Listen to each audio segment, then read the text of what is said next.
The afternoon sun, usually a welcome golden wash across my living room, felt like a harsh spotlight. When I pushed open the front door of my modest suburban home that day, I stepped not into the quiet sanctuary I craved, but into a simmering cauldron of fury. There, in the center of the room, stood my daughter, Elara Miller, her eyes blazing with an intensity that promised a storm. Her arms were tightly crossed over her chest, her face a canvas of pure, unadulterated distress. Beside her, Marcus Kane, my son-in-law, paced the worn Persian rug like a predator in a cage. His mobile phone was clutched in one hand, and the veins in his neck pulsed, stark against his flushed skin, a testament to his barely contained rage. They didn't even allow me the courtesy of closing the door behind me, the cool afternoon breeze still stirring the curtains. "Have you lost your mind?" Elara shrieked, her voice sharp enough to slice glass. She marched toward me, each furious stride shaking the floorboards beneath her sleek, expensive ankle boots. Marcus almost had a heart attack at the ATM. Her words ricocheted off the walls, laced with a venom I knew intimately, a flavor I'd tasted countless times. Yet this time, strangely, it didn't sting with the same soul-crushing intensity. Something within me had hardened, forming a new, resilient layer. Marcus stepped closer, his phone thrust aggressively in front of my face, its screen displaying a chilling message: insufficient funds. "Where is the money, Eleanor?" he roared, his voice a desperate, guttural sound, as if some vital organ had been ripped from him. "What did you do? The card is empty. There's not a single dollar." His outrage was palpable, deeply rooted in the belief that this money was rightfully his, a resource to be tapped at will. But that money was mine, my social security. The tangible reward for 42 years spent toiling at the textile mill, rising before dawn, sacrificing my back, my knees, my youth. 42 years of lint-filled air and the ceaseless hum of machinery. It was the legacy of my unwavering resilience, not a communal fund for their lavish whims. I placed my purse on the antique entry table, the simple action executed with a calmness that genuinely surprised even myself. My hands, usually prone to a slight tremor these days, were steady. I met their furious gazes, first Elara's, then Marcus's, with an unwavering stare. "I changed my bank information," I stated, my voice firm, clear, cutting through the agitated air. "Now my social security goes to a new card, one that only I control." The silence that followed was absolute, suffocating. It was the kind of silence that follows a sudden, violent crash, when the world holds its breath, waiting for the echo to fade. Ilara's mouth fell open, but no sound escaped. Marcus froze mid-pace, his face a kaleidoscope of emotions, cycling from bright crimson to a ghostly white, his furious energy dissipating into stunned disbelief. It was as if time itself had momentarily ceased, that fragile second before the inevitable explosion. An explosion we all felt coming, yet none could stop. "What? What did you say?" Elara finally stammered, her hand pressed to her chest as if to quell a sudden, violent palpitation. "Mom, you can't do that. We depend on that money. We have expenses. We have debts to pay." Her voice was a desperate whimper, a child caught with her hand in the cookie jar, feigning injury. "Debts?" I repeated the word, allowing it to hang in the air, cold and sharp. Something inside me, a core of long-suffering patience, hardened further, like steel forged in fire. "Are you talking about Marcus's new truck, or the vacation to Mykonos last month? Or perhaps that giant 70-inch television you bought the week before?" My gaze was unwavering, each word a direct hit. Marcus took a step forward, his index finger pointed at me, accusing and aggressive. "You live in our house. You eat our food. It's the least you can do to contribute." His words were spat out, loaded with a contempt he no longer bothered to disguise. The sheer audacity of his statement was breathtaking. A bitter, almost hysterical laugh bubbled up in my throat, threatening to escape. Our house.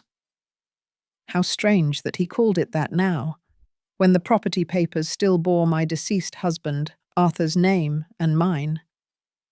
This house, a sanctuary we had built with so much effort, brick by painstaking brick, sacrifice after hard-won sacrifice, was now, in my son-in-law's warped vocabulary, their house. "This is my house, Marcus," I said, a new resonance in my voice, a tone I barely recognized as my own. Too firm, too assured, too utterly unapologetic. "You came to live here 3 years ago, remember? When you lost your apartment because you couldn't pay the rent." Elara let out a choked cry, a raw, wounded sound, as if I had physically struck her. "I can't believe you're talking to me like this. I'm your daughter, your only daughter. After everything we've done for you, this is how you repay us." Tears began to stream down her cheeks, but I recognized their true nature. They were tears of pure rage, not sadness. I had seen them countless times when she hadn't gotten her way, an emotional weapon honed over decades. "Everything you've done for me," I echoed, the words emerging colder than I had intended. "Tell me, Elara, what exactly have you done for me?" she stammered, frantically searching for arguments in the air, her usual glibness failing her. We give you a roof. We take care of you. You take care of me," I interrupted, feeling decades of suppressed silence shattering inside me, like a dam finally bursting. The torrent of unspoken grievances surged forth. "You take care of me when you wake me up at 6 in the morning to make breakfast, when I have to wash your clothes, iron Marcus's bespoke shirts, clean the bathroom you leave filthy. That's taking care of me." Marcus punched the wall with his fist, a dull thud that sent a tremor through the old plaster. My wedding photo, a cherished relic that had hung there for 45 years, swayed precariously. "You're ungrateful, a selfish old woman. Without us, you'd be rotting in some rundown nursing home." His words should have cut me. 6 months ago, they would have utterly destroyed me, reduced me to a weeping heap of despair. But today, after what I had endured, the endless humiliations I had swallowed in silence, the countless nights spent crying into my pillow in my cramped room, while they laughed raucously in the living room, casually spending my $1,500 monthly on their latest whims. Those words bounced off me, causing not a single flicker of pain. They were mere echoes of a past self I was determined to leave behind. "Maybe you're right," I said, picking up my purse again, my grip surprisingly steady. "Maybe I am a selfish old woman. But this selfish old woman just got her freedom back." Elara sank onto the sofa, the very sofa I had paid for when their worn-out one had finally collapsed. Her hands trembled as she covered her face, her carefully applied makeup smudging. "You can't do this to us, Mum. Please. Marcus has medical treatments. We have financial commitments. You're going to ruin us." "I'm going to ruin you," I repeated slowly, letting each word settle in the thick, charged air of the living room. "Isn't that ironic? For 3 years you've lived off my social security. Every dollar I earned with my sweat and hard work. And now that I decide that money should be mine again, I'm the one who's ruining you." Marcus approached again, but this time there was something new in his eyes. It wasn't just raw rage anymore. It was fear. A primal, chilling fear of losing his income source, his personal ATM that had functioned so reliably, so silently, for so long without protest. "Eleanor, let's be reasonable," he said, attempting to soften his tone, though a tremor of desperation still undercut his voice. "We can come to an agreement. You don't have to do this. So drastic." I looked at this man who had entered my family 7 years ago, all charm and promises to take care of my daughter. The same man who now saw me only as a withered resource, a well to be drained until nothing was left. He was a parasite, and I was finally ready to cut him loose. "The only agreement we're going to have," I said, turning and walking deliberately toward the stairs leading to my room, "is that starting today, my money is only mine. And if that bothers you, well, the door is open. You know where it is." I left them there, stranded in the middle of the living room, their mouths agape, their carefully constructed plans crumbling around them like a house of cards. I climbed each step, feeling an enormous, oppressive weight lift from my shoulders, a tangible burden of 3 years of servitude and silence. It had taken me 69 years to learn this profound lesson, that love cannot be bought, that real family doesn't exploit you, and that it is never, ever too late to reclaim your dignity. Behind me, I heard Ilara's heartbroken sobs, a sound that once would have shattered me, and Marcus's muffled curses. But for the first time in 3 long years, those sounds no longer broke my heart. They only served as a stark reminder of why I had made the most important decision of my life that morning, when I had walked into the bank and uttered the simple words that would change everything. "I want to change my bank information. I need a new card, one that no one else can touch." But it all began 3 years ago, at the funeral of my beloved husband, Arthur. I remember the cloying scent of white carnations, a floral perfume that mingled unpleasantly with the aroma of strong coffee the neighbours had brewed for the attendees. I remember Ilara's hands, clutching mine with a ferocity that felt both comforting and desperate, as I watched Arthur's polished oak casket descend into the cold earth. With it went 45 years of my life, 45 years of shared laughter, of silent breakfasts over the morning paper, of silly arguments that always ended in sweet reconciliations, of a companionship so deep it felt woven into the fabric of my very being. Arthur had died of a massive heart attack on a Tuesday morning. He was out in the garden, watering his prize-winning roses, the ones he tended with such devotion, when he simply collapsed. By the time the ambulance arrived, its siren a mournful wail in the quiet street, it was already too late. The doctor, a kind-faced woman with tired eyes, told me he hadn't suffered, that it had been instantaneous. But I suffered. God, how I suffered. The grief was a physical entity, a crushing weight that stole my breath and clarity. The first months in that empty house were a silent hell. Every corner screamed his absence. His chipped coffee mug still sat in the cabinet, his worn slippers by the bed, his toothbrush, which I couldn't bring myself to throw away until 6 agonizing months later.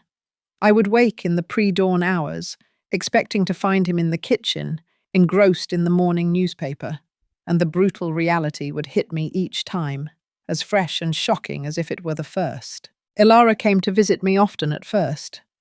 "Mum, you can't stay here alone," she would say, sitting on the living room sofa where Arthur and I had watched countless movies, our hands intertwined. "Come live with us for a while, just until you recover." Marcus would nod beside her, offering a smile that back then had seemed genuine to me, brimming with filial concern. He even patted my shoulder, a gesture I mistook for kindness. I resisted for weeks. This house was my sanctuary, the place where I had raised Ilara, where every wall held a cherished memory, every scuff mark a story. It was the last tangible connection to Arthur, but the loneliness weighed like lead in my bones, a constant, dull ache. The nights grew endless, stretching into an eternity of silent hours. The silence itself was so thick, so pervasive, I felt I could reach out and touch it, a suffocating blanket. So finally, I accepted. "Just for a while," I told them, my voice thin and reedy, "until I learn to be alone again." I packed 2 modest suitcases with the essentials: clothes, a few precious photos, the soft green knitted shawl Arthur had given me for our 20th anniversary. I closed my front door with a knot of dread in my throat, promising myself I would be back soon. How naive I was. How utterly blind to the subtle machinations already at play. The initial months at Ilara and Marcus's place were bearable, almost pleasant. Ilara worked at a high-end downtown boutique, selling designer clothes to women much wealthier than herself. Marcus, supposedly, was diligently looking for a new job after being unceremoniously fired from the insurance company where he'd worked for years. He always had a plausible excuse for his lack of employment. The market was tough. The right opportunity hadn't presented itself. He was holding out for something worthy of his talents. I helped with the housework. I cooked their meals, wholesome, home-style dishes that reminded me of Arthur. I cleaned their perpetually messy house. It made me feel useful, necessary, a vital cog in the family machine. I genuinely believed I was contributing, earning my keep while my broken heart slowly, painfully began to mend. But things began to change, subtly at first, almost imperceptibly, like the slow creep of ivy up a wall. The first cracks appeared when Marcus approached me, a sheepish, charming smile plastered on his face. "Eleanor, I hate to ask, but could I borrow $200? There's this online course, a certification program, that would really boost my chances of getting a good job. I'll pay you back next month, I promise." He swore on his mother's grave. I handed him the money, a small sum from my meager savings dues. He never returned it. Then Ilara needed $300 to pay off a credit card debt. "It's an emergency, Mum. If I don't pay, they'll charge me sky-high interest. You know how those banks are." I didn't see that money back either. At first, I didn't mind. They were my family, my only family. If my money could help them navigate a rough patch, why not? Arthur always said that family came first, that money came and went, but blood ties were eternal. I believed those words as if they were gospel, an unwavering creed. One day, Marcus arrived home with a new proposal, his tone casual, almost conspiratorial. "Eleanor, I've been thinking. It would be so much easier if your Social Security went directly into our account. That way we can manage the household expenses better. You won't have to worry about a thing. We'll take care of everything." He presented it as the most logical, most sensible arrangement in the world. Ilara supported the idea immediately, her face alight with what I now recognize as a predatory gleam. "It's true, Mum. It's much simpler that way. Besides, you're not good with numbers. Remember how Dad always took care of all the finances? We'll do the same. We'll take care of you." Their words, wrapped in a deceptive veneer of concern and love, or what I desperately clung to as love, sounded perfectly reasonable. Trusting, vulnerable, and still reeling from the loss of Arthur, I signed the papers at the bank without reading the fine print. Naively, I gave them complete access to my card. I handed over control of my $1,500 monthly without asking a single question. After all, I was living under their roof, eating their food, using their electricity. It was only fair, right? It was the right thing to do, to contribute to the family that was taking care of me. The transformation was gradual, so insidious that I didn't realize it until I was already thoroughly trapped. Marcus began treating me less like a mother-in-law and more like a live-in servant, his initial charm replaced by an entitled imperiousness. "Eleanor, breakfast is taking too long, I'm in a hurry." Or, "Eleanor, these shirts aren't ironed well. Do them again, properly this time." His favorite complaint, delivered with a sneer, was always, "Eleanor, you cleaned the bathroom poorly. There are still smudges on the mirror. Are you even trying?" Ilara, my own daughter, slowly stopped asking me how I was coping with the gnawing grief, how my day had been. Conversations about my feelings, my well-being, my grieving process simply evaporated, replaced by a constant stream of demands. Now we only talked about chores I needed to do, groceries I needed to fetch, meals I had to prepare. I had become a shadow in that house, a useful, silent ghost who cooked, cleaned, and paid their bills without complaint. On weekends, they would go out to expensive restaurants in the city's fashionable districts, never inviting me. "Those places are too noisy, Mum. At your age, you need your rest," Alara would say, dismissively, while putting on a coral-coloured designer dress that I knew, with a sickening certainty, had cost at least $300. Dollars that had originated from my social security.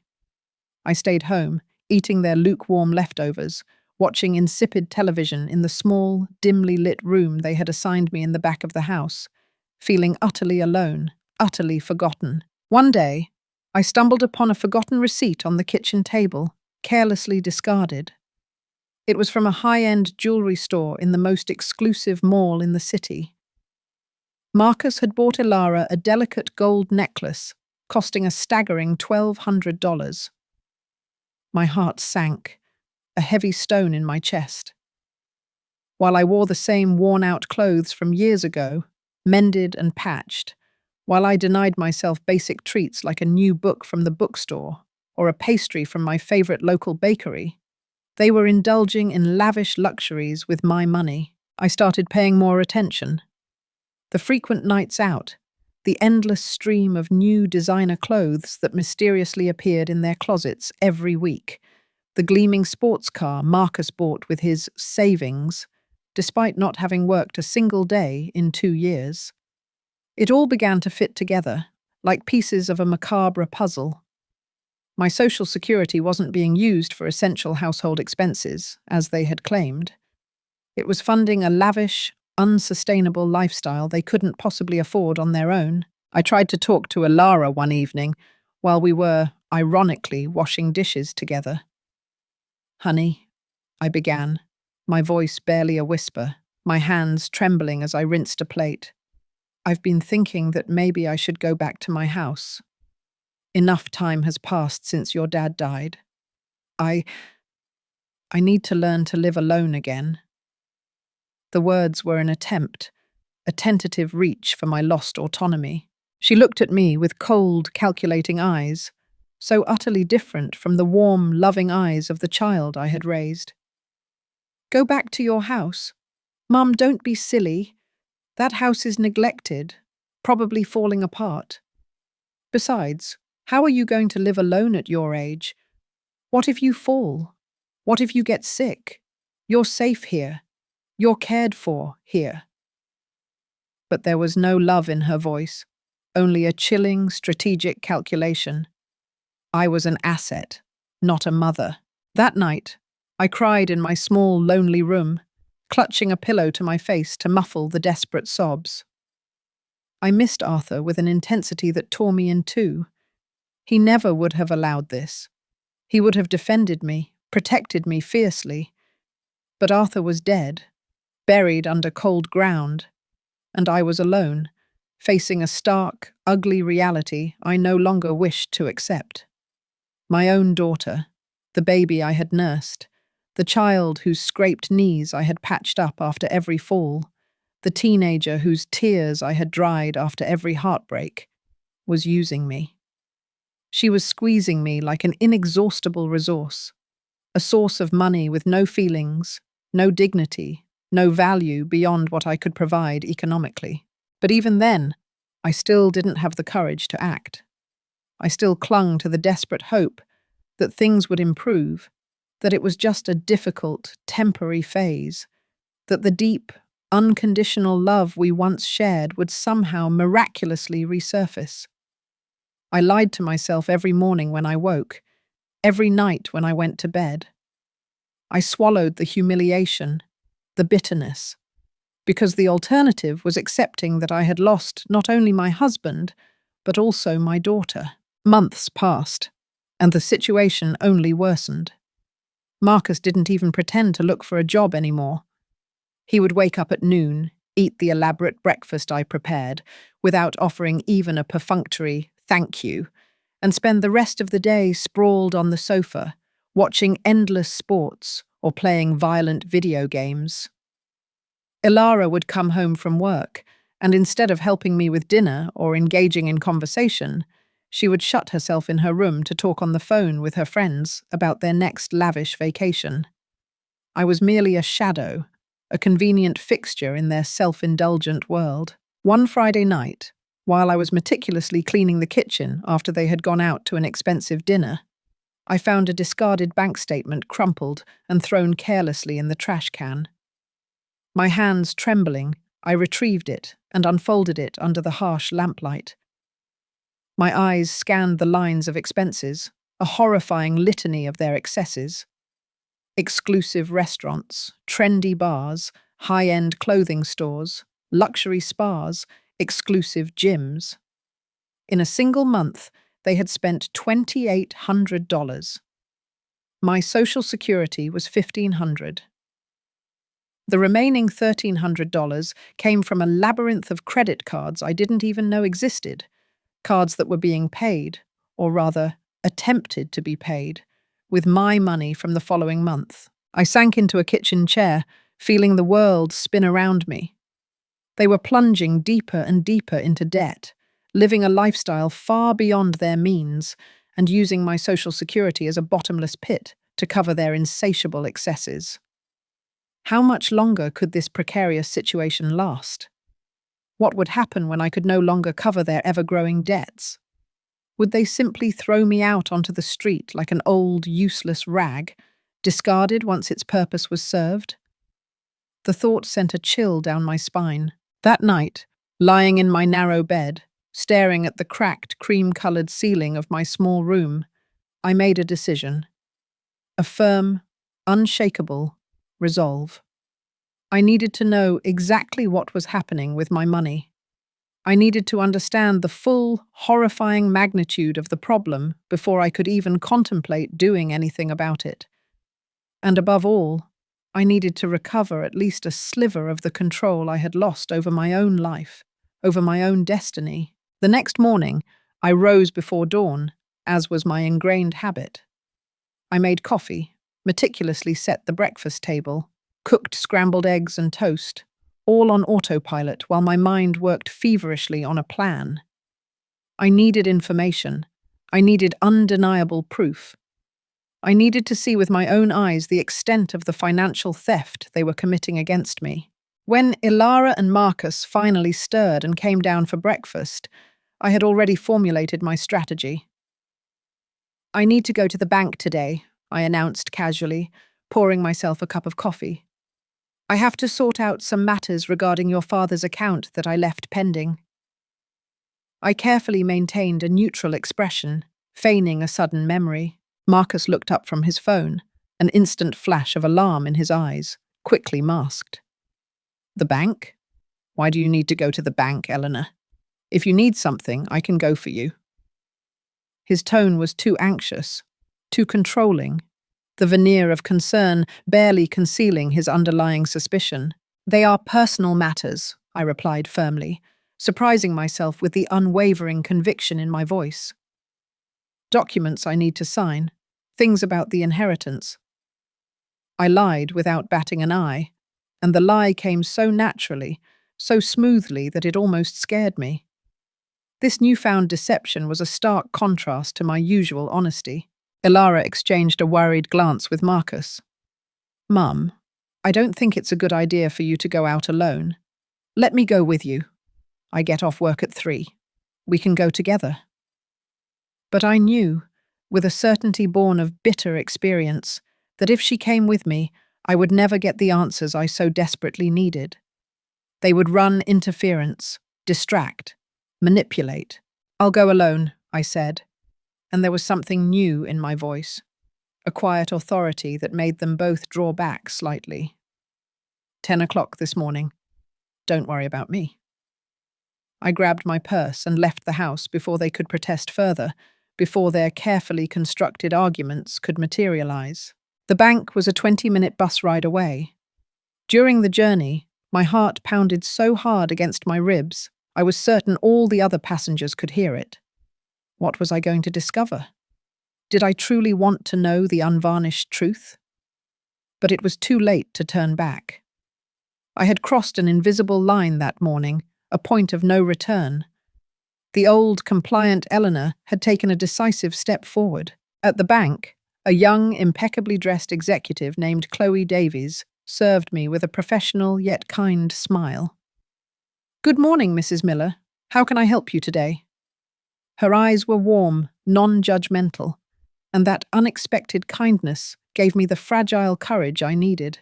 "I need to see all the transactions on my account for the last 3 years," I said, my voice barely a whisper, a thin thread of sound. "All the deposits and all the withdrawals. I want a complete, detailed statement."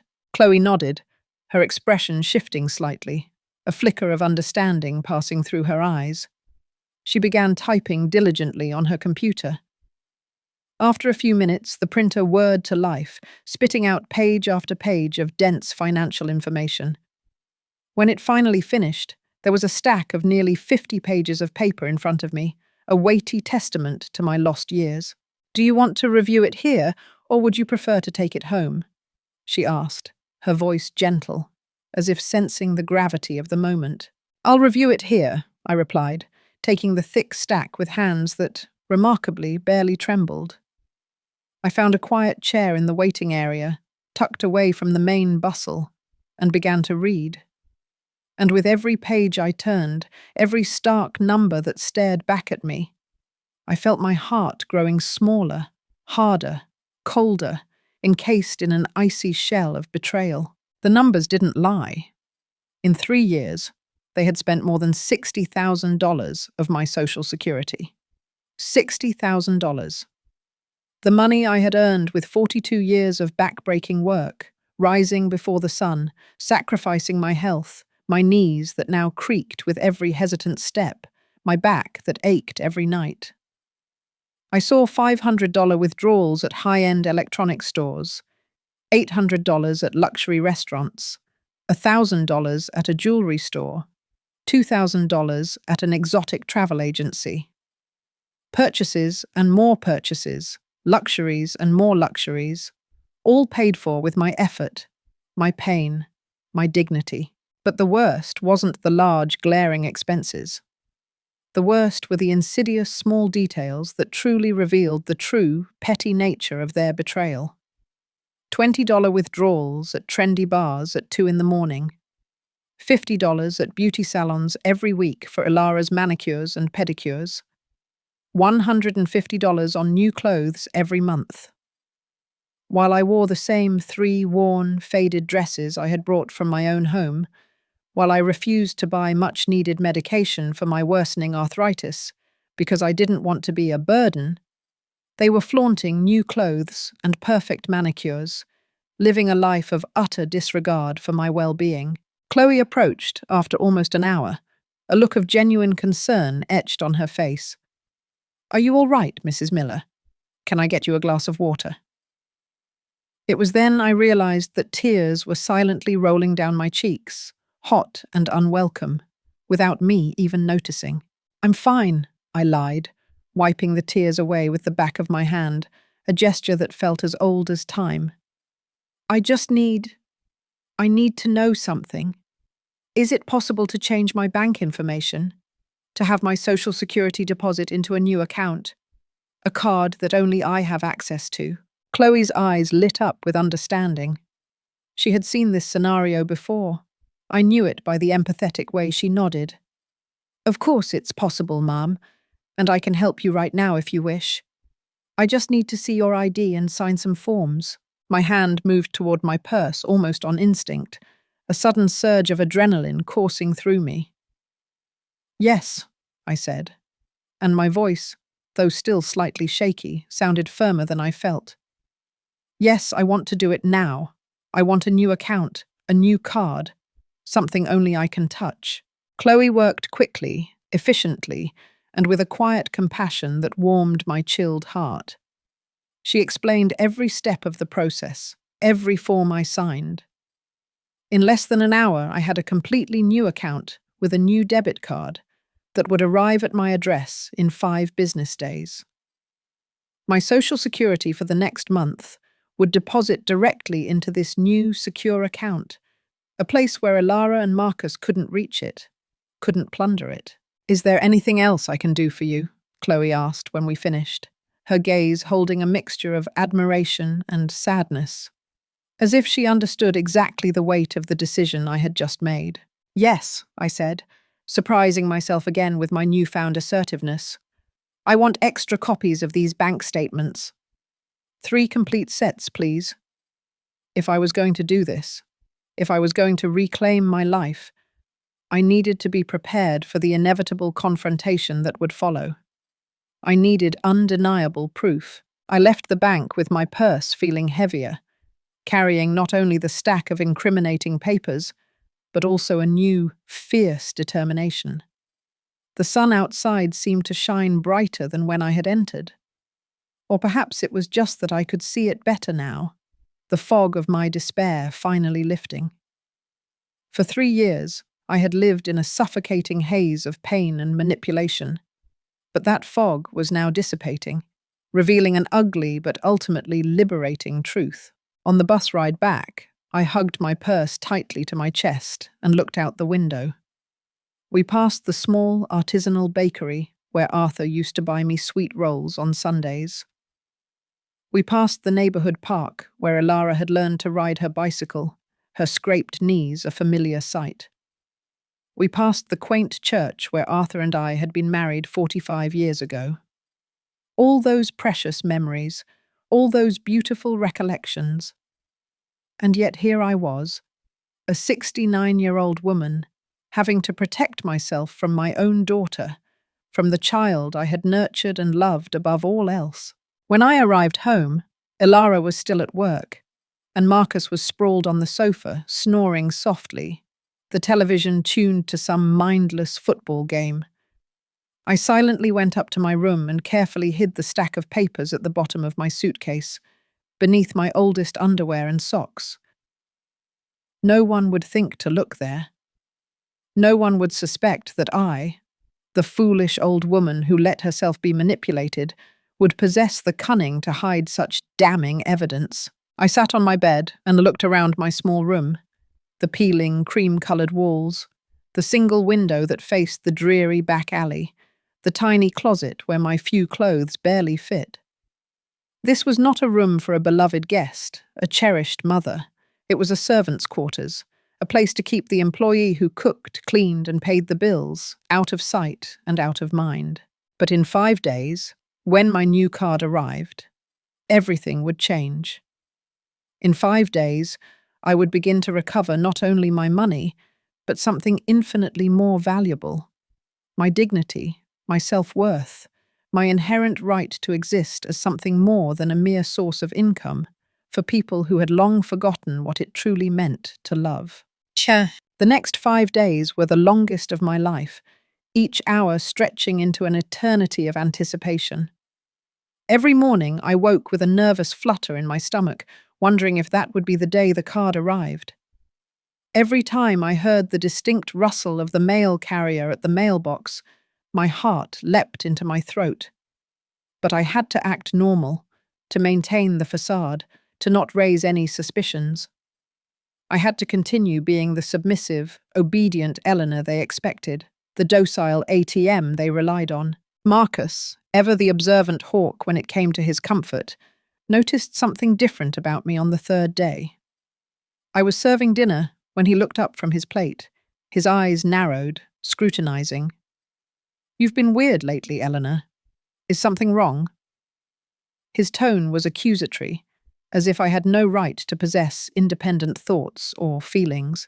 "I'm fine," I replied, keeping my eyes fixed on the plate of roasted chicken I was serving. "Just a little tired, old age." I let my shoulders slump a little more, allowed my voice to sound weaker, more fragile. It was a role I had played for 3 years, a performance I had perfected. A few more days of this charade wouldn't make a difference. Ilara came home that night with a fresh batch of shopping bags again. I recognized the distinct logos of the expensive stores at the mall, stores I could only dream of entering. "Mum, I need you to iron this lavender dress for tomorrow. I have an important dinner with friends," she said, dropping the bags carelessly in my room, as if it were the most natural, expected request in the world. I looked at that dress, a flimsy wisp of silk that had probably cost $200 of my Social Security, and something inside me broke definitively. A fragile wire snapped, a last shred of patience frayed beyond repair. "Why don't you iron it yourself?" The words escaped my lips before I could stop them, a rebellious whisper. Elara spun around, her eyes wide with shock. "What did you say?" Her voice had a dangerous edge, the same tone she had used as a teenager when she hadn't gotten what she wanted, a tone that promised a tantrum. "Nothing," I rushed to say, hating myself for my momentary cowardice, but knowing, deep down, that I had to wait. Only 2 more days until the card arrived. 2 more days, and I could stop pretending, could drop the mask of the meek, compliant mother. "I'll iron it after I wash the dishes." The 4th day was when I almost ruined everything. I was cleaning Elara and Marcus's bedroom, a weekly chore I performed, despite the gnawing ache in my back, when I noticed an open envelope on their nightstand. It was a statement from a credit card I didn't even know existed. Curiosity, a powerful, dangerous force, overcame my caution, and I pulled the statement from the envelope. The balance was $15,000. $15,000 of debt on a card I had never seen, never approved. My hands trembled as I scanned the itemized charges: more restaurants, more travel, more expensive clothes, more glittering jewelry. A month-long beach vacation they had taken last summer while I stayed home alone, the massive 70-inch television in the living room, the sleek new dining room furniture. Everything had been bought on credit.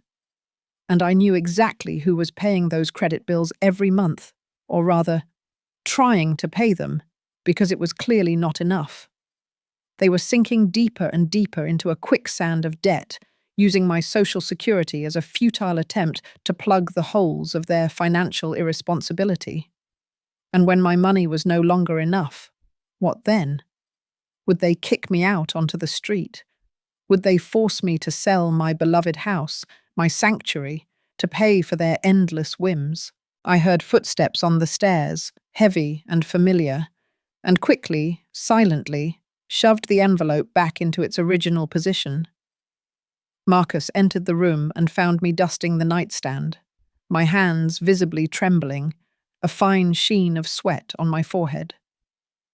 "What are you doing in here?" he asked, his voice laced with suspicion, his eyes narrowed to slits. "Cleaning," I replied, my voice a strained whisper, refusing to meet his gaze. "Like every Thursday." He stood in the doorway for a long, uncomfortable moment, his presence radiating distrust, before grunting something unintelligible and finally leaving. I left that room with my heart pounding so hard I thought it would burst, nearly fainting from the sheer terror of almost being discovered. It had been close. Too close. The 5th day. Finally. The card arrived. I heard the mail carrier drop the mail in the box around 11 in the morning.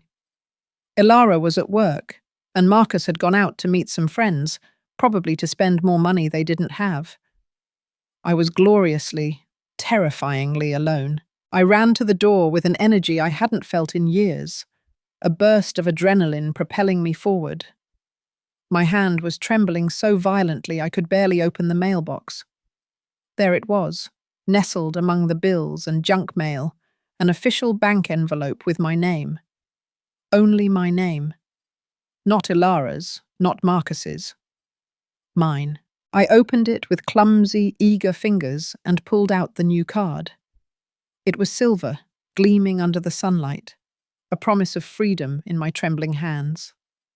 My name was elegantly engraved, Eleanor Miller. It wasn't just a card, it was a key to a new life, a new beginning. I slipped the envelope into my purse and went back inside the house. I had to activate the card, change the PIN, make sure everything worked correctly. I called the number in the instructions, my voice steady now, and followed every step meticulously. When the automated voice confirmed that my card was active and that my next Social Security deposit would arrive in 2 days, I felt a wave of relief so intense, so profound, that I had to sit down, my knees suddenly weak. 2 days. In 2 days, when Marcus tried to withdraw money from the ATM, as he always did on the first of the month, there would be nothing. The account would be empty. And then, the confrontation I had been postponing, fearing, for 3 agonizing years, would finally come. That night, Ilara came home in a particularly bad mood. She had had a difficult day at the boutique, she said, although I suspected it had more to do with a customer returning something expensive she had bought with my money. "Mum, what's for dinner?" she asked, without even a perfunctory greeting, her voice sharp with annoyance. "Roast chicken and mashed potatoes," I replied, placing the plates on the table, as I did every Thursday night, a dutiful servant. Marcus arrived shortly after, smelling faintly of beer, his eyes a little glassy. He sat down at the table without washing his hands and began serving himself without waiting for me to sit down. "This chicken is dry," he complained, after the first bite, his mouth full. "Can't you cook something decent for once?" Something inside me hardened, solidified into an unyielding core. I looked at that plate of food I had prepared with ingredients bought with my money, on a stove I had paid for, in a house that was, unequivocally, mine. "If you don't like it," I said, in a voice I barely recognized as my own, clear and unwavering, "you can cook it yourself tomorrow." The silence that followed was absolute, deafening. Ilara stopped chewing, her fork hovering halfway to her mouth, and stared at me as if I had suddenly grown a second head. Marcus dropped his fork with a metallic clang against the plate, the sound echoing loudly in the sudden void. "What did you just say?" he asked, his voice dangerously low, a coiled threat. "What you heard," I replied, standing up slowly from the table, my gaze meeting his defiantly. "I'm tired. I'm going to my room." And I left, walking away from their stunned, disbelieving faces, feeling their fixed stares burning into my back. In my room, I sat on the bed and took the new card out of my purse. I held it under the lamplight and saw my distorted reflection on its silver surface. This woman in the reflection, with her honestly earned wrinkles and silvering hair, with her hands stained from years of relentless work, this woman was me. And this woman had just taken the first real, undeniable step toward her freedom. I hid the card in the same place where I had hidden the bank statements, a small act of defiance. Tomorrow would be Saturday, the day after tomorrow, Sunday. And on Monday, the first of the month, when my Social Security deposited into the new account and not the old one, my real battle would begin. But this time, I wouldn't be fighting empty-handed.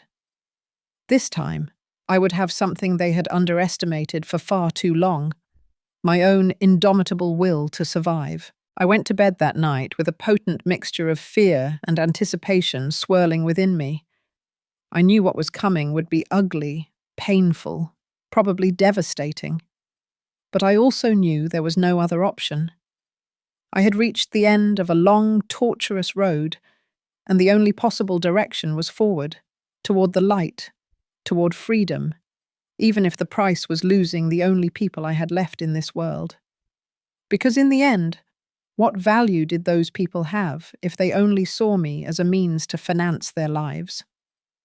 What kind of love was that, which only existed as long as the money flowed freely from my purse? The time had come to find out if there was anything real left beneath all that greed, or if I had lost my daughter much earlier than I wanted to admit. The weekend passed in a strange, brittle tension, the air thick with unspoken resentment. Ilara and Marcus barely spoke to me. They ate their meals in strained silence when I was present, or more often, they simply shut themselves in their room with takeout food they had bought. The house, once my sanctuary, now felt like a minefield where any sudden movement, any misplaced word, could detonate an explosion. But I had made a decision. A line had been drawn, and I wasn't going to back down. For the first time in 3 years, I bought food only for myself. I meticulously portioned my groceries and placed them on a separate shelf in the refrigerator, clearly marked with a small, defiant note that simply read, Eleanor. I felt ridiculous doing it, like a distrustful roommate rather than the owner of the house, but it was a necessary symbolic act. I needed to establish boundaries, clear and unambiguous, boundaries that should have existed from the very beginning. On the 3rd day after my quiet rebellion, I heard Ilara crying in her room, muffled sobs escaping through the closed door. My deeply ingrained motherly instinct surged, urging me to go up, to comfort her, to fix things as I had always done, to smooth over the rough edges. But I forced myself to stay seated in the kitchen, slowly sipping my herbal tea, reminding myself that comforting her now would be surrendering. It would be a retreat, a return to the same old, toxic pattern where I gave in, and they, inevitably, won. Marcus tried a different tactic on the 4th day. He came into the kitchen where I was preparing my solitary lunch and sat down at the table, adopting a contrite, almost mournful expression. Eleanor, we need to talk, he said, his tone carefully calibrated to sound conciliatory, reasonable. Talk, I replied, without stopping my methodical cutting of vegetables for my salad, my knife tapping rhythmically against the cutting board.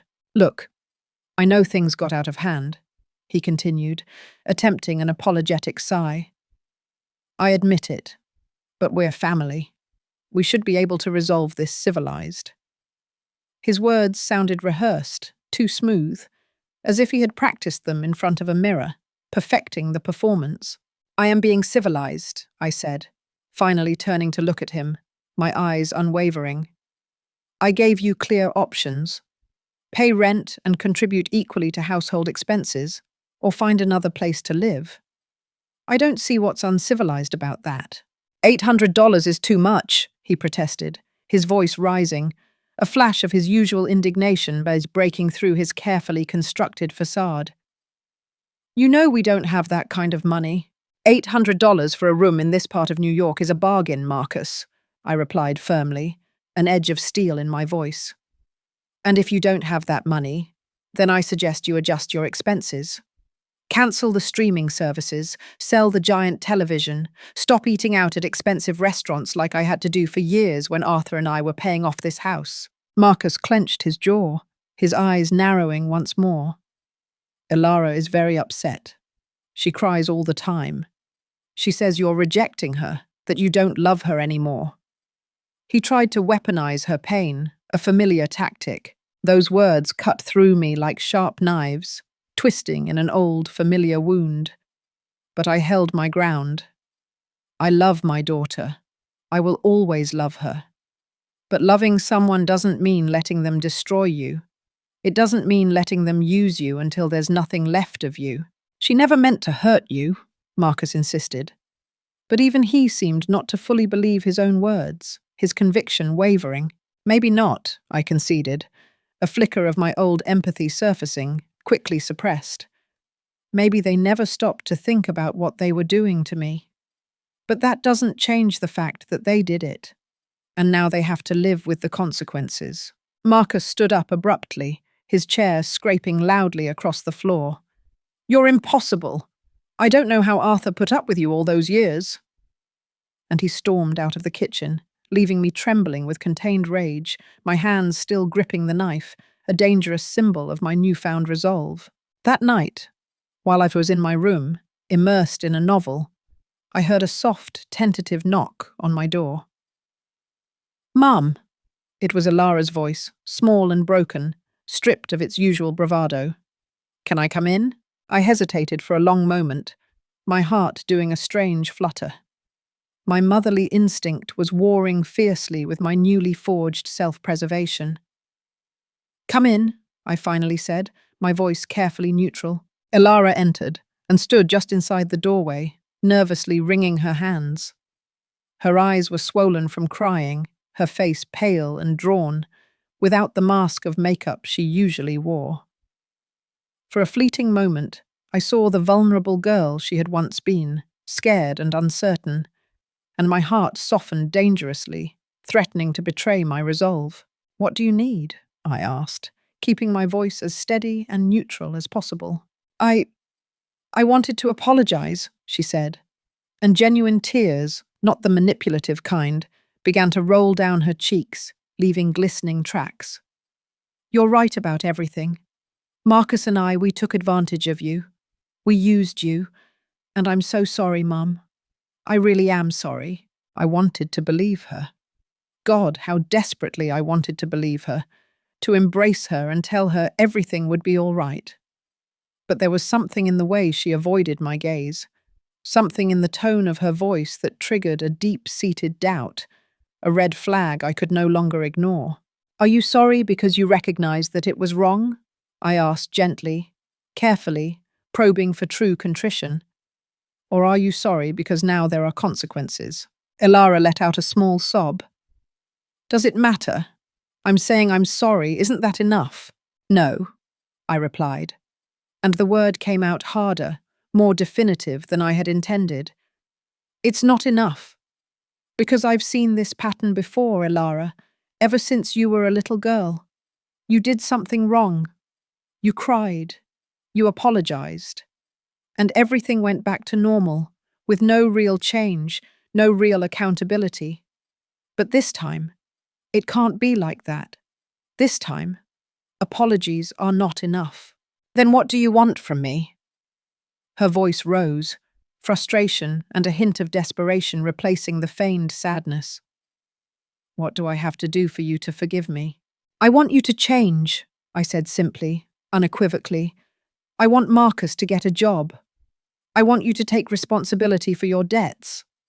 I want you to treat me like a person, not an ATM. And I want you, if you're going to live in my house, to contribute like responsible adults." Elara stared at me, her eyes wide with disbelief and a wounded pain. "You're asking too much. We can't do all that overnight." "I'm not asking you to do it overnight," I replied calmly, my voice steady. "You have until the end of the month. That's 3 weeks. Enough time for Marcus to find even a temporary job. Enough time for you to make a budget and decide if you can afford to stay here under my conditions." Elara looked at me with a mixture of disbelief and profound hurt. "And if we can't," she whispered, her voice barely audible, "would you really kick us out onto the street? Your own daughter." "If you can't afford $800 in rent here," I said, feeling my voice break, a crack in my carefully constructed resolve, "then you need to find a more affordable place, a small apartment, a room in a shared house. There are options, Elara. Just none of those options include living off my social security any longer." She stood there for a long, agonizing moment, looking at me as if I were a complete stranger, an alien presence in her mother's body. And I suppose, in a way, I was. I was yours no longer the submissive, self-sacrificing mother she had known. I was no longer the woman who swallowed pain and humiliation to keep the peace, to maintain the illusion of family harmony. "I don't recognize you," Elara finally said, her voice cold, flat, utterly devoid of emotion. "This isn't you. You're right," I replied, a quiet triumph in my tone. "This isn't the woman you turned into your servant.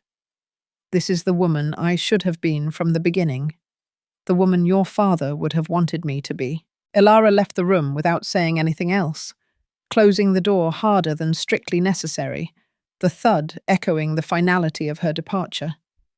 I sat on my bed, feeling the tears stream down my cheeks once more. This was harder than I had ever imagined, much, much harder. But then I remembered the bank statements. I remembered the nights crying in silence while they laughed in the living room. I remembered every humiliation, every moment I felt invisible and useless, every dollar stolen. And I knew with a fierce certainty that I couldn't give up now. Not after coming so far, not after reclaiming so much of myself. The next morning, something entirely unexpected happened. The doorbell rang around 10 o'clock. When I opened the door, I was greeted by a beautiful young woman of about 25 with a warm, genuine smile that instantly disarmed me. For a moment, my grief-addled memory failed, and I didn't recognize her. "Grandma Ellie," she said, her voice melodic and familiar. And then, with a jolt, I remembered. Juliet Kane, my granddaughter, Ilara's daughter from an earlier, ill-fated relationship before Marcus. Juliet, who had gone to study in another city 5 years ago, and with whom I had slowly, regretfully lost touch, a casualty of Ilara's gatekeeping. Juliet? My heart just skipped a beat, a surge of pure, unadulterated joy mixed with confusion. "What are you doing here, darling? Can I come in?" she asked, looking cautiously inside the house, her bright eyes sweeping over the familiar living room with a hint of apprehension. I let her in, still confused but overwhelmingly happy to see her.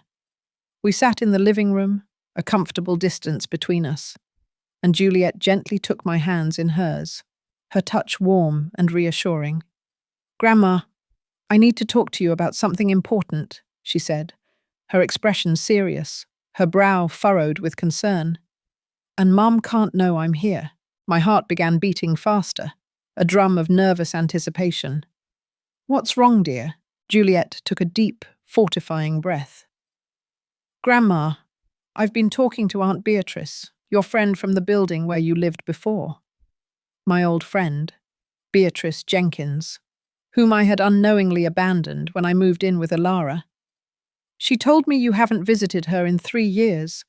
She said she'd been calling and Mum always made excuses about your health, that you were too tired. I got worried and started to investigate." She paused, her eyes filled with a profound sorrow and concern. "Grandma, what has truly been happening to you?" And then, for the first time since everything began, since Arthur's death, I broke down. The floodgates opened, and the torrent of pain, humiliation, and quiet suffering poured out. I told Juliet everything, every agonizing detail, every casual slight, every dollar stolen, every moment I felt invisible. She listened in silence, squeezing my hands, and I saw her own eyes fill with tears, tears of empathy and outrage. "I knew something was wrong," she said when I finished, her voice thick with emotion. "Mum always made excuses when I asked about you. She said you were busy, you were tired, you didn't want to talk. But something didn't add up. She never connected me with you. It felt off." She looked me straight in the eyes, her gaze clear and unwavering. "Grandma, you can't stay here. It's not safe. It's not healthy for you." "Where would I go?" I asked, feeling the crushing weight of my age and vulnerability for the first time in days, the burden of my newfound courage temporarily waning. Juliet smiled, a bright, hopeful beam. "With me? Or back to your house? Or with Aunt Beatrice?" She said she would be absolutely delighted to have you, for as long as you need. You have options, Grandma. You are not trapped here. Her words were like a beacon of light in the deepening darkness, a lifeline thrown to a drowning woman. I wasn't alone. I hadn't been alone all this time. There were people who truly cared about me. Not my money, but me. Juliet's unexpected visit changed everything.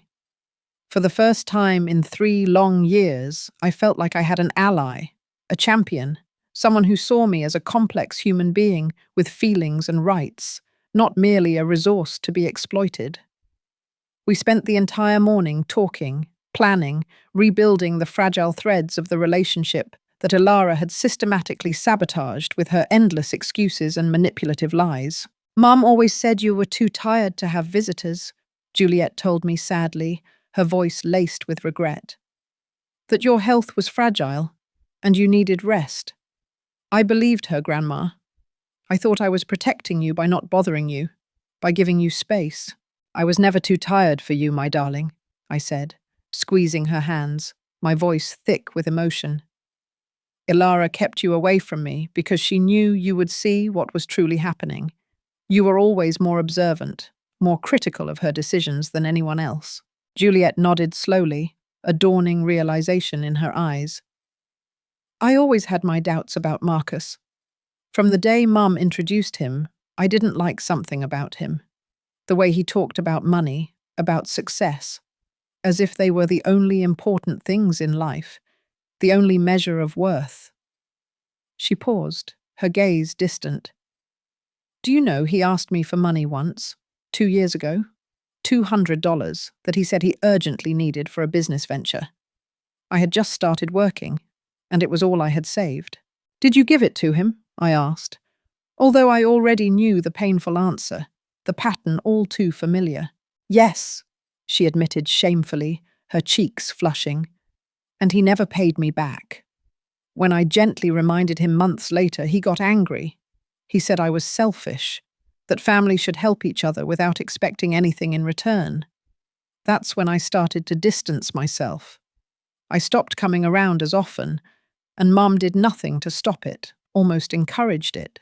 We were so absorbed in our raw, honest conversation that we didn't hear Ilara come down the stairs. Her voice, sharp and accusatory, startled both of us. Juliet, what are you doing here? Juliet stood up slowly, facing her mother, with an expression I had never seen before on her youthful face. It was one of profound disappointment mixed with a simmering, righteous anger. I came to see my grandmother, Mum. Something I should have done a long, long time ago. Ilara cautiously entered the living room, her eyes darting between us, a growing unease in her posture. I don't understand. I told you Grandma was fine. Why didn't you call me before you came? Because Aunt Beatrice told me some very interesting things, Juliet replied firmly, her voice steady despite the tension. About how Grandma hasn't visited her own house in 3 years. About how you stopped answering my calls when I asked about her. About how every time I wanted to come, you made excuses, put up barriers. Ilara's face paled, the colour draining from her cheeks. I was just protecting her. Your grandmother has been having a difficult time since Grandpa Arthur died. She needed space, she needed rest. Her words were a desperate, transparent attempt to cling to her narrative. She needed space, Juliet repeated, her voice dripping with incredulity, a sardonic edge to her tone. Or you needed no one to find out what you and Marcus were truly doing to her. What is that supposed to mean? Ilara's voice rose defensively, a brittle shield against the truth. It means I found out everything, Mum, Juliet stated, crossing her arms, her posture radiating unwavering resolve. Grandma told me about the money, about how you treated her, about how you turned her into your maid while systematically emptying her bank account. Ilara looked at me, her eyes full of betrayal, a horrifying reversal of roles. You told her. Why would you do that? To turn her against me? I didn't turn her against you, I replied wearily, my voice soft but firm. You did that yourself, Ilara, with your own actions. Juliet came here worried about me, and I simply told her the truth. Something I should have done a long, long time ago. Marcus appeared at that moment, still in his pajamas, his face puffy, even though it was nearly noon. What is all this fuss about? He asked irritably, rubbing his eyes. Then he saw Juliet, and his expression changed, a flicker of surprise and annoyance. Oh, you? Yes, me, Juliet said coldly, her gaze piercing. The family member you prefer to keep away. Now I understand why. Look, kid, Marcus began condescendingly, a dismissive wave of his hand. You don't understand the full situation here. Your grandmother is confused, mixing things up. Old age, you know. I am not confused, I interjected before Juliet could respond, my voice sharp with indignation. And I have all the bank statements to prove every single word I said. I got up, walked deliberately to my room, and returned with the neatly stacked copies I had saved. I handed them to Juliet. Read for yourself. Juliet took the papers, her hands steady, and began to review them. I watched her face, a canvas of changing emotions. I saw her eyes widen with each page, her jaw tighten, her hands begin to tremble slightly, a visible ripple of shock. When she finished, she looked up at her mother with an expression I had never seen on her face before. It was pure, unadulterated disgust. $60,000, she said, her voice a trembling whisper, laden with horror. In 3 years, Mum. How could you? She's your mother. She raised you alone after my biological father left. She worked 2 jobs to give you a good education. And this is how you repay her. You don't understand, Alara said, the tears starting to flow freely again, a fresh deluge. We had debts, problems. She wanted to help. She wanted to help. Or you manipulated her into giving you access to her money so you could live off her generosity. Juliet threw the papers onto the coffee table, the pages scattering. I saw the charges, Mum. Expensive restaurants, jewelry, exotic vacations, designer clothes, while Grandma was living in a room the size of a closet and wearing the same worn-out clothes from years ago. Marcus tried to intervene, his voice placating. Listen, Juliet. This is an adult family matter. You don't have to get involved in financially exploiting a vulnerable elderly woman is an adult matter. Juliet turned on him, her fury unleashed. Do you know what that's called legally? Elder abuse, Marcus. It's a crime. The silence that followed was heavy, suffocating. I saw Ilara and Marcus exchange panicked, terrified glances. Juliet had said out loud what I had been too afraid to admit, even to myself. What they had done to me was not just immoral, it was illegal. No one is going to involve the police, Ilara said quickly, her voice a desperate plea. This is a family misunderstanding. We'll resolve it internally. How have you been resolving it so far? Juliet asked sarcastically, her eyes flashing with scorn. Grandma, come with me now. Pack your things. You're coming to my apartment.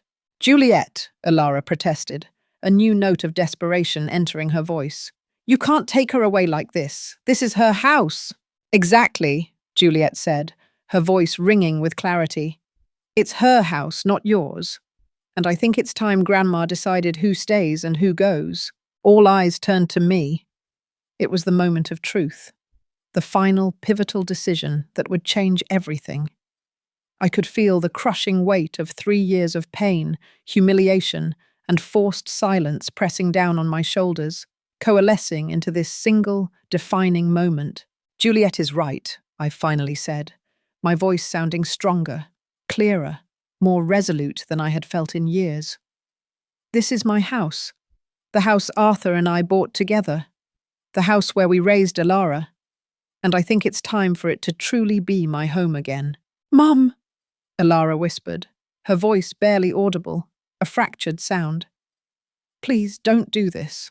You have until the end of the month, I continued, ignoring her desperate plea, my gaze steady. As I already told you, you can stay if you pay rent and start contributing equally, like responsible adults. Or you can find another place. But I will no longer be your source of income. Marcus took a step toward me, his fists clenched, his face a mask of rage. But Juliet immediately stepped between us, her stance firm and defiant. Don't even think about it, she said in a dangerously low voice, a quiet but potent threat. Touch her and I swear I'll call the police right now. I have your number already. Marcus backed away, but his gaze was full of unadulterated hatred, directed solely at me. This is your fault, he spat, his words dripping with venom. You brought this brat into our business. You destroyed this family. No, I said firmly, my voice unwavering. You destroyed this family, Marcus, when you decided I was worth more dead than alive. When you looked at me and saw only dollars instead of a person. When you turned my pain, my grief, into your opportunity to exploit.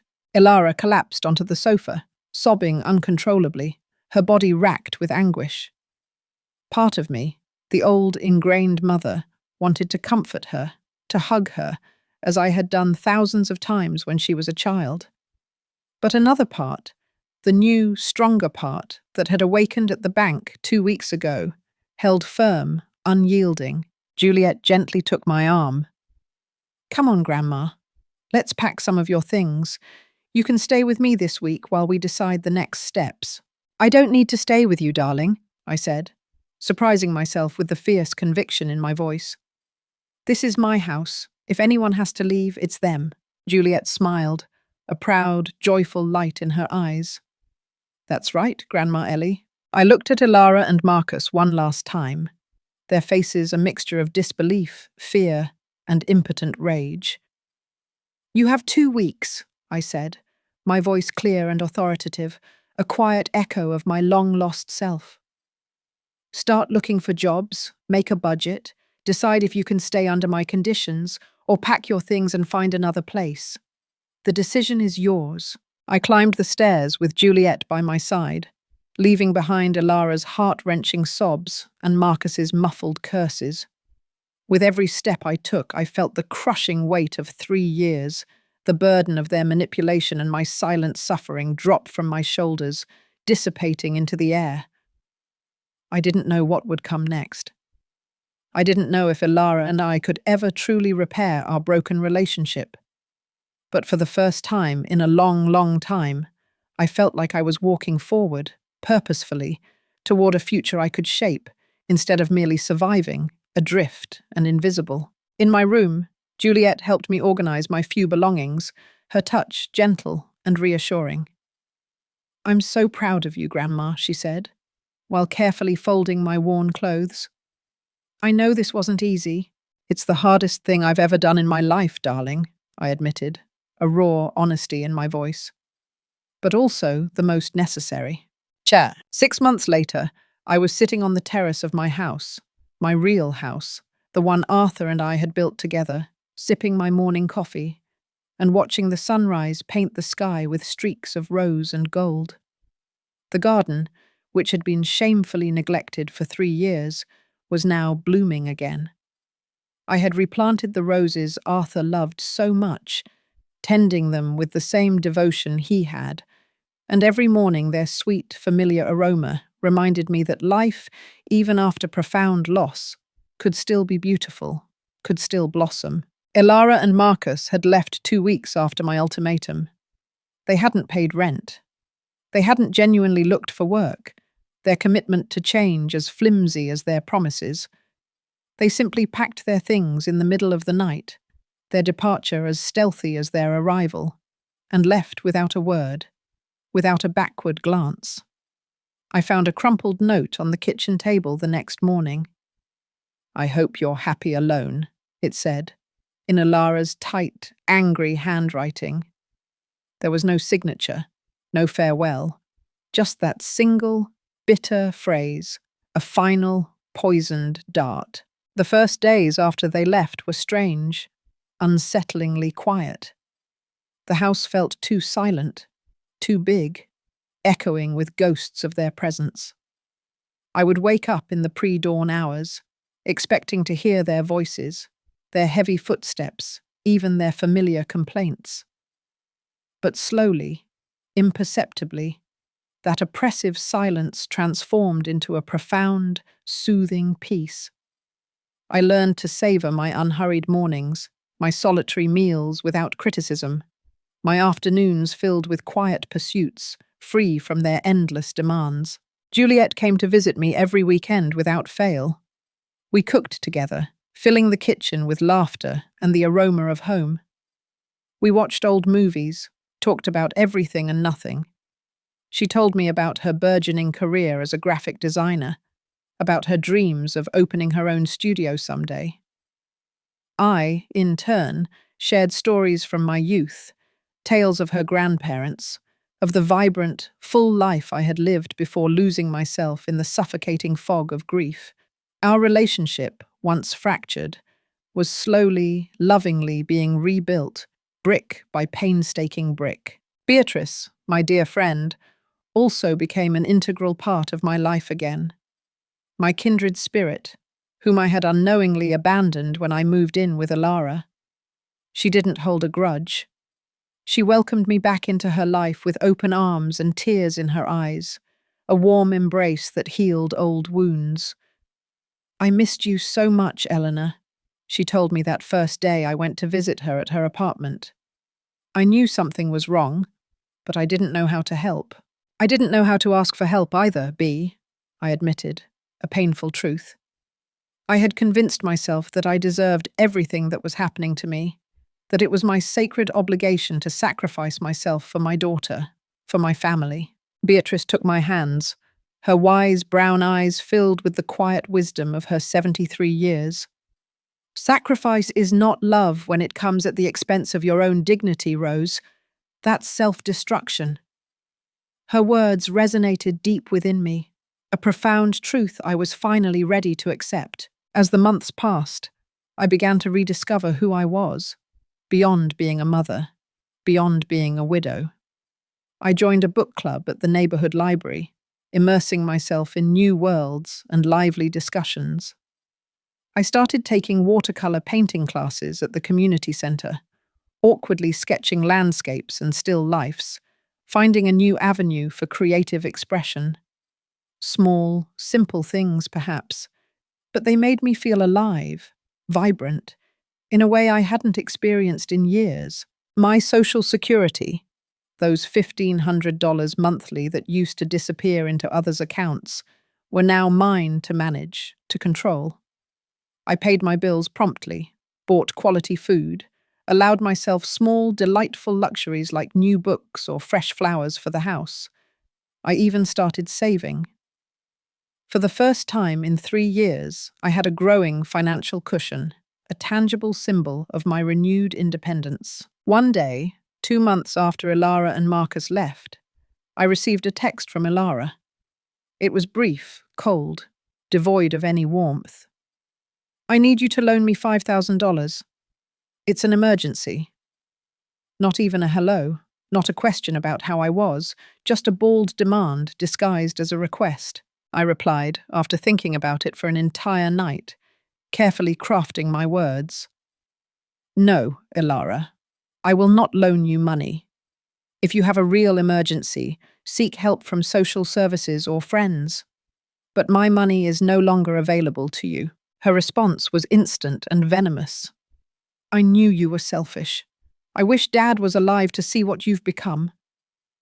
I blocked her number after reading that, not out of anger, but out of self-protection. Every message from her was a hook, trying to drag me back into the toxic, codependent pattern we had. Juliet hugged me tightly when I told her. "You did the right thing, Grandma. Mum needs to hit rock bottom before she can truly change. And you helping her just delays that process." "Do you think we can ever fix our relationship?" I asked her in a small voice, a flicker of my old pain resurfacing. Because despite everything, Ilara was still my daughter, my flesh and blood. Juliet thought about it for a moment, her brow furrowed in contemplation. "Maybe, but only if she truly recognizes what she did. Not just empty apologies because she needs something. A real, genuine recognition of the damage she caused. And that might take years, Grandma, or it might never happen. I learned to live with that uncertainty. Some days were harder than others. I would see mothers and daughters walking together in the park, laughing, sharing intimate moments, and feel a sharp pang of pain, a deep yearning for what might have been. I would hear Beatrice on the phone with her children, sharing their day, and wonder if I would ever have those easy, loving conversations with Ilara again. But then I would look around my house, truly mine now, filled with things I had chosen, reflecting my own taste. I would look at my bank account with its growing balance. I would look at the watercolor paintings I had created, imperfect, but made with love, a testament to my burgeoning creativity. And I knew, deep in my heart, that I had made the right decision. One glorious spring afternoon, while watering Arthur's roses, I heard a tentative knock at the door. When I opened it, I found Ilara standing on the step, She looked different, thinner, with deep circles under her eyes, without the perfect makeup she always wore. Her clothes were simple, worn, a stark contrast to the designer labels she once flaunted. "Hi, Mum," she said in a trembling voice, her eyes downcast. "Elara." My voice came out colder than I intended, an automatic defense mechanism, a wall erected against past hurts. Can I come in?" she asked, her voice a fragile whisper. "I just want to talk. I promise I didn't come to ask for anything." Her eyes, when she finally raised them, were filled with genuine tears, so different from the manipulative tears I had seen before. These were tears of raw pain, of humility. I let her in, even though every instinct screamed at me to be cautious, to protect my newfound peace. We sat in the living room, a considerable unspoken space between us on the sofa. "Marcus and I separated," Elara began, looking at her hands, her voice barely audible. "2 months ago. It turned out he had more debts than I knew. Gambling debts. We lost the apartment we were renting. I'm living with a friend now. I got a second job. I'm trying to pay off everything we owe." I waited in silence, without offering solutions, without trying to fix her problems, a stark departure from my old self. "I didn't come to ask for money," she continued, her voice gaining a fragile strength. "I came to tell you that you were right about everything. I used you. I treated you horribly. I took advantage of your grief after Dad's death and turned you into something you weren't. I took away your dignity." The tears were rolling freely now, a testament to her genuine remorse. "And I'm sorry, Godmom, I'm so sorry. Why now?" I asked gently, my voice still guarded, but softened by her evident brokenness. "Why come and tell me this now?" "Because I hit rock bottom," she admitted, her voice raw. "Because I lost everything. Because I finally understood what I did to you when someone did the same thing to me." She looked up, her red-rimmed eyes meeting mine, a searing honesty in her gaze. "Marcus left me with nothing, Mum. Exactly like I left you. And when I felt used, discarded, invisible, I finally understood." We stayed in silence for a long, poignant moment. Part of me, the old, ingrained mother, wanted to hug her, forgive her immediately, go back to being her protective, all-sacrificing mother. But the wiser part, the one that had fought so hard to emerge, knew that true forgiveness required more than words, more than a moment of shared pain. It required real, sustained change. "I appreciate your apology," I finally said, my voice steady, imbued with quiet strength. "I really do, Elara. But apologies are only the beginning. I need to see real, lasting change. I need time to heal, time to trust again. I need to know that you won't look at me again as a solution to your problems, as a resource to be tapped." "I understand," she nodded, tears still streaming. "I don't expect you to forgive me today. I just wanted you to know that I finally get it, and that I'm going to work on being better. Not for you, but for me." We talked for 2 hours that day. It was painful, honest, raw, a difficult excavation of buried emotions and unspoken resentments. I told her how I had felt during those 3 years, the depth of my hurt, the sense of betrayal. She, in turn, told me about her own fears and weaknesses, the desperate need for external validation that had led her to justify her actions. We didn't end up as best friends, hugging and promising that everything was magically fixed, that the past was forgotten. But it was a beginning, a fragile, tentative, but hopeful beginning. When she left, I sat again on my terrace, holding my now cold coffee. The sun was setting, painting the sky in a breathtaking symphony of orange and pink. Arthur's roses swayed gently in the evening breeze, their scent sweet and comforting. I didn't know if Alara and I would ever fully recover what we had lost. I didn't know if she would truly change, or if this was just another temporary pattern, another desperate attempt to regain what she once had. But I knew one thing for certain. I had changed. I had found my voice, my worth, my inherent right to exist as something more than a means to others' ends. It had taken me 69 years to learn that self-love is not selfishness, that setting boundaries is not cruelty, that saying no when necessary is an act of survival, not meanness. It was an act of profound self-respect. I looked at my reflection in the window, seeing a woman with honestly earned wrinkles, with silver hair that I no longer dyed to please others, with eyes that had cried oceans, but now shone with something new, something luminous. Freedom. Arthur, I whispered to the gentle wind, a soft confession. I finally did it. I finally stood up for myself. And somewhere in my most cherished memories, I could hear his loving voice telling me what he had always said, a comforting whisper from beyond the veil. I'm proud of you, my love. I walked into my house, into my home, closed the door behind me, and smiled. Because today, I didn't need anyone's permission to live. Today, I didn't have to apologize for existing. Today, I was simply Eleanor, and that was more than enough.